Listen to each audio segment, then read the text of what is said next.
Hello and welcome. आप सभी लोगों का बहुत बहुत स्वागत इस ई पाठशाला की वीडियो लेक्चर सीरीज में। क्लास 12th के सीरीज के साथ साथ हमने क्लास 10th की सीरीज भी शुरू कर दी है। क्लास 10th के बच्चों के लिए सिविक्स का पहला चैप्टर पावर शेयरिंग, पहला पार्ट वीडियो का, और इसे हिंदी में कहते हैं सत्ता की साझेदारी। तो बहुत सारे स्टूडेंट्स को दिक्कत है, समझ में नहीं आ रहा है कि चैप्टर के अंदर क्या है कंटेंट मेन, और हमें बेसिक पढ़ने की क्या जरूरत है। तो वीडियो लेक्चर सीरीज शुरू करने से पहले I request to you, please download our app. आपको सारी इंफॉर्मेशन, नोट्स रिलेटेड सारी क्वेरीज आपको वीडियो के डिस्क्रिप्शन में दिए हुए लिंक, जिसमें हमारा ऐप का लिंक है, डाउनलोड करिए और ये सारी चीजें आपको वहां पे मिलने वाली है। क्योंकि दोस्तों हमारा मेन मकसद है कि मेडलिस्ट जो है वो पेड़ पे नहीं लगते हैं, ना ही उगाए जाते हैं, उन्हें प्यार से, मेहनत से और लगन से बनाया जाता है। और ये पाठशाला का टीचर विजय या सारे टीचर जो भी हैं आपके लिए दिलो जान से मेहनत कर रहे हैं। अधिक जानकारी के लिए आप हमारे साथ टेलीग्राम अकाउंट और साथ में इंस्टाग्राम अकाउंट ई पाठशाला को जरूर लॉगिन करिएगा। अब इस पूरे बुक के अंदर जो पहला चैप्टर पावर शेयरिंग है, उसका मतलब है सत्ता की साझेदारी। घर के अंदर आप pizza, samosa, biscuit, chowmein, burger, momos लेके आते हो तो अपने भाइयों के बीच में बांटते हो ना, भाइयों बहनों के बीच में। तो एक तरीके से शेयरिंग इज केयरिंग, कि सही चीजों को सही तरीके से बांटना ही पावर शेयरिंग है। और किसी भी कंट्री के अंदर पावर शेयरिंग की जरूरत है। बांट दिया इस धरती को, चांद सितारों का क्या होगा, बहती नदियों के कुछ नाम रखे, चलती धाराओं का क्या होगा। दोस्तों कोई कोई चीजें नहीं बटनी चाहिए, लेकिन कोई कोई चीजें बटना जरूरी है। तो पावर यानी कि सत्ता एक ऐसी चीज है जिसको इक्वली डिस्ट्रीब्यूशन किया जाएगा तो वो बहुत ज्यादा जरूरी है समाज को चलाने के लिए। तो आप कह सकते हैं कि पूरी चैप्टर के अंदर जो ये बुक है उसमें बता रखा है कि पावर शेयरिंग को हैंडल कैसे करा जाता है, संभाला कैसे जाता है। दूसरी बात, हमें पावर शेयरिंग की जरूरत क्यों है, लोकतंत्र में ये पावर शेयरिंग होती क्यों है। और हमारी कंट्री ही नहीं बल्कि जितनी भी कंट्री है ना, उन सभी कंट्रियों के अंदर आपको पावर शेयरिंग देखने को मिलेगा। और साथ में आप ये भी जानोगे कि पावर शेयरिंग के अलग अलग फॉर्म्स भी होते हैं। मतलब हमने सोचा कि एक पार्ट उसको दिया, एक पार्ट उसको दिया, एक पार्ट किसी और को दे दिया, ये पावर शेयरिंग हो गई। नहीं, पावर शेयरिंग यूएसए में कैसी है, रशिया में कैसी है, इंडिया में कैसी है, बेल्जियम में कैसी है, जर्मनी में कैसी है, सब जगह पावर शेयरिंग, सत्ता की साझेदारी जो होती है वो अलग अलग तरीके से हमें देखने को मिलती है। So let's talk one by one. Belgium, आपकी स्टोरी के अंदर बेल्जियम की कहानी को कंपेयर करा गया है श्रीलंका से, और श्रीलंका की कहानी को कंपेयर करा गया है इंडिया से, और इंडिया को कंपेयर करा गया है किसी से भी नहीं। तो हमें सबसे पहले बेल्जियम के बारे में समझते हैं। तो बेल्जियम क्या है दोस्तों, बेल्जियम आप देख सकते हो एक कंट्री है। इस बेल्जियम की कैपिटल का नाम है ब्रुसेल्स। नाम बहुत अच्छा है। असल में ये बेल्जियम की जनसंख्या लगभग 1 crore, half of the population जो है, हरियाणा की आधी आबादी में इसकी आबादी का 1 करोड़ से थोड़ी अधिक है। मतलब जितना हमें हरियाणा दिखाई देता है ना, उससे थोड़ा सा ज्यादा होगा बेल्जियम बस। और वो पूरी एक कंट्री है। सोचिए, एक हमारा एक तरफ हरियाणा, और हरियाणा से थोड़ा सा ज्यादा अगर जनसंख्या में मानो तो बेल्जियम कंट्री हमें देखने को मिलती है। तो लगभग हमारा आप कह सकते हो कि यहाँ पे टोटल पॉपुलेशन कुछ हरियाणा की इकाई, दाई, सैकड़ा, हजार, 10,000, लाख, 10 लाख, 25 करोड़, मतलब 2.5 करोड़ समथिंग है। सॉरी, 25 करोड़ बोल रहा हूँ, 2.5 करोड़ समथिंग है। और डेंसिटी आपको देखने को ये मिल सकती है, डेंसिटी रैंक 11 है। लेकिन अगर हम यहाँ पे बेल्जियम की बात करें तो बेल्जियम के अंदर डच लोग ज़्यादा बोलते हैं, फ्रेंच ज़्यादा बोलते हैं, जर्मन ज़्यादा बोलते हैं, क्रिश्चियनिटी धर्म ज़्यादा है, इस्लाम धर्म कुछ कम है, क्योंकि उसका एक रीज़न हो सकता है। तो अब इनके बीच में पावर शेयरिंग का मुद्दा कैसे आया, इनके बीच में पावर शेयरिंग कैसे हुई, वो एक चुनौती थी। क्या चुनौती थी? अगर आप देखो, tension between the Dutch speaking people and French speaking people. Dutch भाषा बोलने वाले 59% है, और फ्रेंच बोलने वाले 40% है, और जर्मन बोलने वाले 1% है। कैसे? देखो, फेमिश कम्युनिटी अगर आप देखो तो ये फेमिश प्लेस है, ये वाला फेमिश प्लेस है।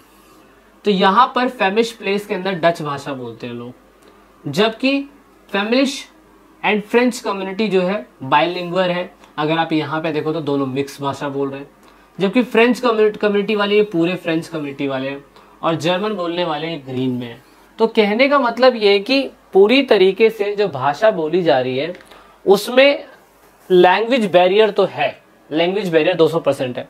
मतलब कि भाई एक तरफ पूरी कंट्री के अंदर डच बोलने वाले, फ्रेंच बोलने वाले 49 और 40% समथिंग है, 1% जर्मन है।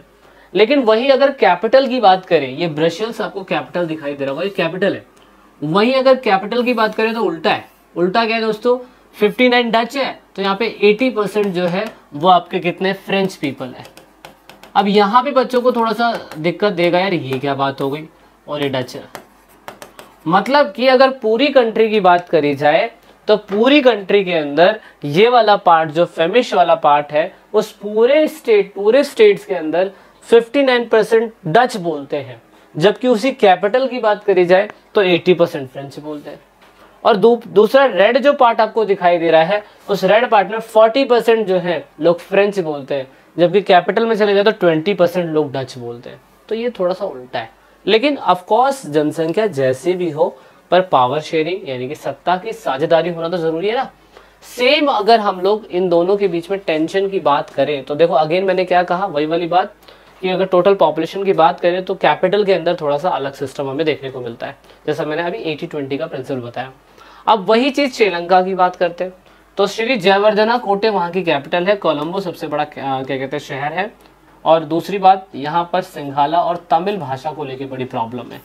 जैसे कि बेल्जियम के अंदर फ्रेंच और डच स्पीकिंग पीपल को लेके प्रॉब्लम चल रही थी भाषा को लेके कि शक्ति ज्यादा किसको देनी चाहिए, ऐसे ही श्रीलंका के अंदर तमिल लोगों का और श्रीलंका यानी कि सिंगली लोगों का पावर शेयरिंग को लेके बड़ी प्रॉब्लम चल रही थी। अब दोनों प्रॉब्लम का समाधान कैसे करते हैं, सबसे पहले बात करते हैं एथनिक, ये जातीय लोग होते कौन है। जैसे कि अगर हम बेल्जियम की बात करें तो बेल्जियम के अंदर डच, फ्रेंच और जर्मन स्पीकिंग पीपल है, जबकि श्रीलंका के अंदर बात करें तो तमिल और सिंघाला लोग ज्यादा है।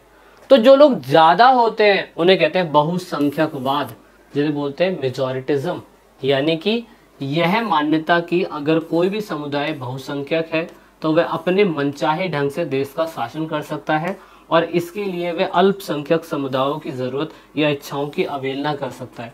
एग्जाम्पल के श्रीलंका के अंदर सिंगली लोगों की जनसंख्या ज्यादा है और तमिल लोगों की संख्या कम है, तो तमिल लोगों को नजरअंदाज कर देगा और सिंगली लोगों को थोड़ा सा कहेगा यार हम तो ज्यादा है। जैसे इंडिया के अंदर मुस्लिम्स की संख्या कम है और हिंदुओं की संख्या ज्यादा है, तो हिंदू लोग जो है ज्यादा अपने आप को डोमिनेंस वाला फील करते हैं, है ना। तो सेम ऐसा ही आप बेल्जियम का एग्जांपल लो तो बेल्जियम में कहानी कुछ और है। डच लोग, जर्मन लोग, फ्रेंच लोग पूरे स्टेट में 59, 40 और 1% है, लेकिन सिर्फ अकेला कैपिटल की बात करी जाए तो फ्रेंच स्पीकिंग 80% है और डच स्पीकिंग 20% है। तो भाई संख्या तो उतनी है, लेकिन अगर भाषा की बात करी जाए तो अलग अलग जगहों पे अलग अलग तरीके से बोला जा रहा है। और एथनिसिटी का मतलब क्या होता है, ऐसे सामाजिक विभाजन जिस पर हर समुदाय अपनी अपनी संस्कृति को अलग मानता है, यानी यह साझी संस्कृति पर आधारित सामाजिक विभाजन है। किसी भी जातीय समूह के सभी सदस्य मानते हैं कि उनकी उत्पत्ति समान पूर्वजों से हुई है और इसी कारण उनका शारीरिक बनावट और संस्कृति एक जैसी है। जरूरत नहीं कि एक समूह के सदस्य किसी एक धर्म के सामने वाले हो या उनकी राष्ट्रीयता एक हो। एग्जाम्पल कहने का मतलब, एथनिसिटी का मतलब होता है कोई ऐसा वंशज या समाज के लोग जो एक ही जाति या धर्म से बिलोंग करते हो।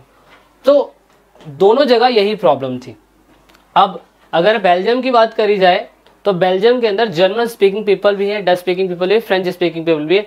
अब वो आए कहीं से भी हो, लेकिन अब तो वो बेल्जियम के ही ग्रुप के हो गए ना।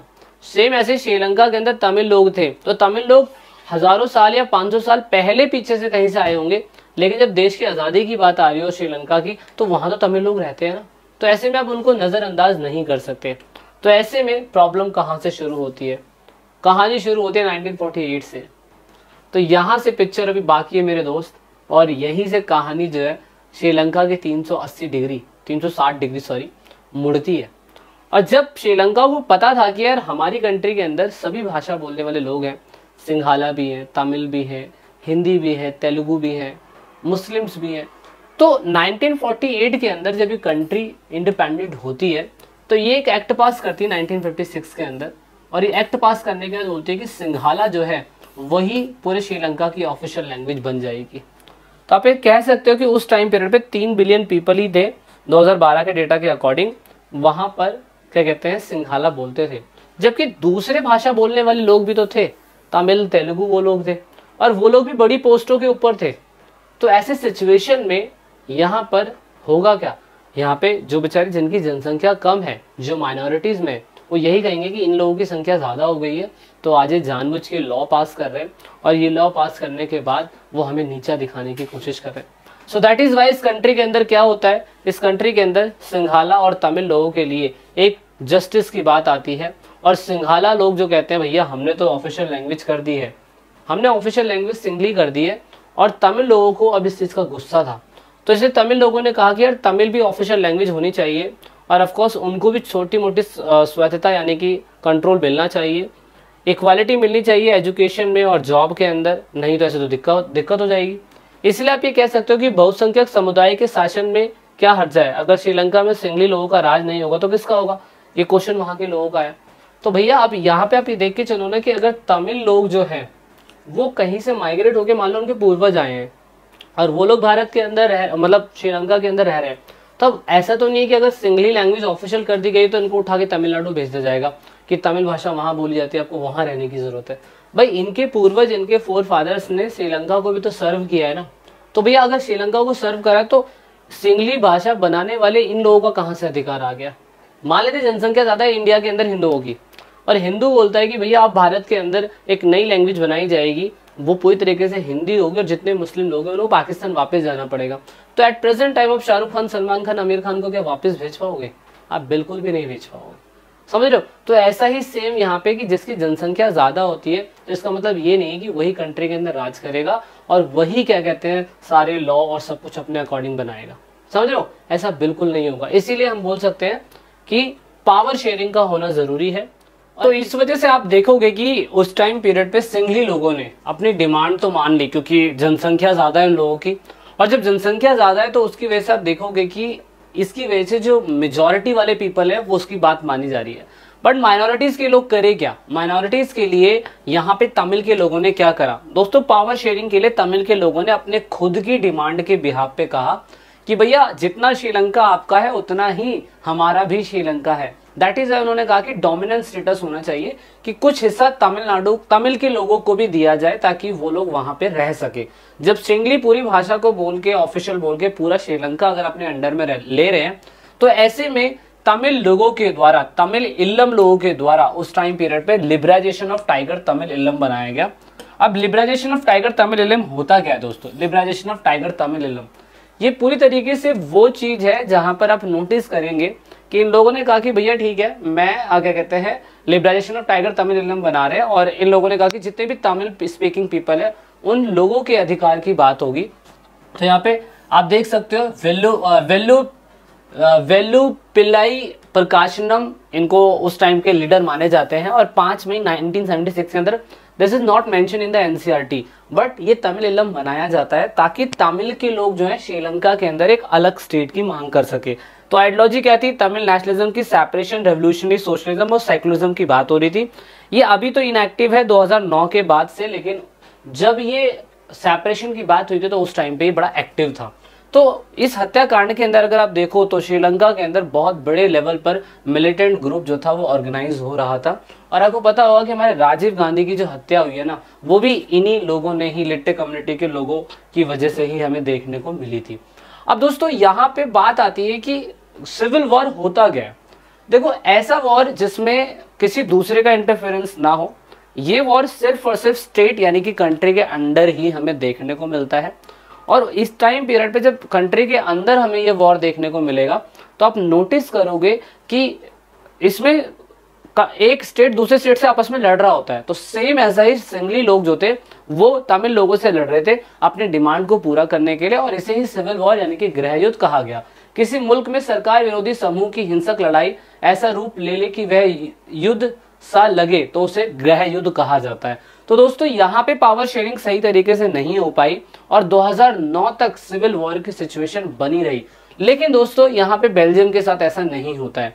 बेल्जियम के अंदर फ्रेंच स्पीकिंग पीपल और जर्मन स्पीकिंग पीपल, इनके बीच में पावर शेयरिंग को लेके बहुत अच्छी तरीके से बातचीत होती है। क्या बातचीत होती है दोस्तों, ये 1970 से लेके 1993 के बीच में अपने कॉन्स्टिट्यूशन के अंदर 4 बार बदलाव करते हैं। 4 बार बदलाव करने के बाद आप कहोगे इन लोगों ने काफी अच्छे लेवल पर अपने पावर को बांट दिया। पढ़े लिखे लोग, समझदार लोग, जनसंख्या में कम है, हरियाणा जितना क्षेत्रफल है, तो यहाँ पे बड़ा आसान था कि केंद्र सरकार में डच और फ्रेंच भाषा बोलने वाले मंत्रियों की संख्या बराबर रहेगी, यानी कि जो सेंट्रल गवर्नमेंट होगी वहां पे फ्रेंच स्पीकिंग पीपल और डच स्पीकिंग पीपल दोनों ही बराबर रहेंगे।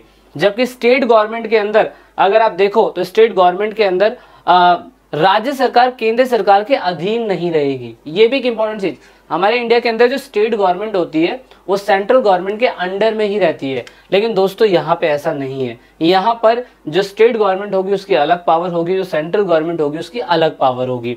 और ऐसे में जो ब्रसेल्स है, जो कैपिटल है, of course Brussels has a separate government in which both community have equal representative. और जो ब्रसेल्स होगी उसकी एक अलग कैपिटल और राजधानी बनाई, मतलब अलग गवर्नमेंट होगी और वो सेंट्रल और स्टेट से भी अलग मानी जाएगी। और ऑफ कोर्स उसमें भी डच और फ्रेंच स्पीकिंग पीपल की जो जनसंख्या होगी वो बराबर ही रखी जाएगी। और तीसरी गवर्नमेंट कम्युनिटी गवर्नमेंट बनाई गई। उस टाइम पीरियड पे थर्ड लेवल की गवर्नमेंट थी ये, और थर्ड लेवल की गवर्नमेंट में बताया गया था कि भैया ये भी किसी के अंडर में नहीं मानी जाएगी। तो इस तरीके से पावर शेयरिंग श्रीलंका को लेके और बेल्जियम को लेके दोनों घटनाओं को आप देख सकते हैं। बड़ी ही बारीकी से यहाँ पे श्रीलंका के लोगों ने नहीं बांट पाए, लेकिन वहीं बेल्जियम के लोगों ने बड़ी सावधानी से और बड़ी आसानी से इसको बांट के दिखाया। अगर हम इस पिक्चर पे फोकस करें तो देखो यहाँ पे लिखा हुआ है। तो आपका कहना का मतलब यह है कि सत्ता में हिस्सेदारी से हम ज्यादा ताकतवर होते हैं। यह बात तो कुछ अजीब सी लगती है, खैर जरा सोचने दीजिए। भाई सत्ता का बंटवारा होना चाहिए। बेल्जियम की एक बस्ती है, इसमें देखो दोनों ही भाषा के अंदर इसको लिख के दिखाया गया है, तो ये अच्छी बात है। पावर शेयरिंग होनी चाहिए, सत्ता किसी एक के हाथ में नहीं होनी चाहिए। So this is all about in the first part of the video. I hope आपको थोड़ा बहुत समझ में आएगा। नेक्स्ट पार्ट में जल्दी ही जब भी मिलेंगे तो आप जरूर ऐप को डाउनलोड करिएगा, ऐप पे सारी इन्फॉर्मेशन आपको अवेलेबल होती है। This is it in this video. जय हिंद, जय भारत, वंदे मातरम।